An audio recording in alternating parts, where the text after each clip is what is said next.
స్థానిక ఎమ్మెల్యే మర్రి జనార్దన్ రెడ్డి మరోసారి మైనార్టీలను మోసం చేసేందుకు ఈద్గా మసీదుల నిర్మాణానికి 3,50,00,000 నిధులను మంజూరు చేస్తున్నట్లు ప్రకటించి ప్రొసీడింగులు అందించడం దారుణమని, సర్క్యులర్ కాదు టెండర్లను ఆహ్వానించి పనులను ప్రారంభించాలని కాంగ్రెస్ పార్టీ మైనార్టీ సెల్ జిల్లా అధ్యక్షులు హబీబ్ డిమాండ్ చేశారు.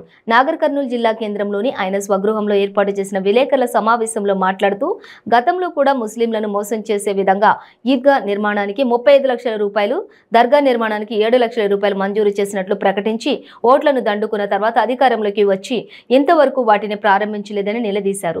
12% రిజర్వేషన్లు ప్రకటిస్తామన్న హామీ ఏమైందని అన్నారు. గతంలో కాంగ్రెస్ ప్రభుత్వం అధికారంలో ఉన్న సమయంలో మైనారిటీలకు 4% రిజర్వేషన్లను అమలు చేసి విద్య, ఉద్యోగం, ఉపాధి రంగాలలో ఎన్నో అవకాశాలు కల్పించారని తెలిపారు. గతంలో ఇంజనీరింగ్ కాలేజ్లో కానీ, మెడికల్ కాలేజ్లో కానీ, ఎంప్లాయ్మెంట్లో కానీ 4% రిజర్వేషన్లకు కొంతమంది ముస్లింలకు న్యాయం జరిగింది. సిక్కులకు, బౌద్ధులకు, ముస్లిం మైనార్టీలకు న్యాయం జరిగింది.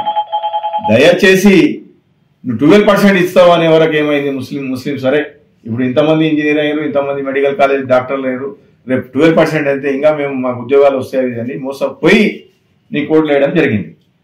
ఓట్లు వేసిన తర్వాత నువ్వు 12% గురించి ఏ రోజు కూడా నువ్వు మాట్లాడలేకపోయాను. ఇస్లామిక్ సెంటర్ అని మాకు హైదరాబాద్లో మీకు ఇస్లామిక్ సెంటర్ ఇస్తా అన్నాడు. ఇస్లామిక్ సెంటర్ కూడా ఇవ్వలేదు. దయచేసి అది ఏడ ఉంటే అదే విధంగా ఉంది. అదేవిధంగా నువ్వు ఈ కాయిదాలు ఉత్తగా ఇస్తావు కానీ చేయడం ఉండదు. మేము నీకు స్వాగతిస్తున్నాం. ఇక్కడ నాగర్ కర్నూలులో మెడికల్ కాలేజ్ తీసుకొచ్చినాం. అది రాష్ట్రం వైడ్గా గద్వాల్కి ఒకటి వచ్చింది, వనపర్తికి ఒకటి వచ్చింది మెడికల్ కాలేజ్.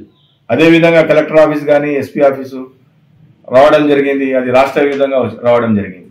ట్యాంక్ బ్యాండ్ మొత్తం ఆంధ్రప్రదేశ్, తెలంగాణలో మొత్తం ట్యాంక్ బ్యాండ్ రావడం జరిగింది.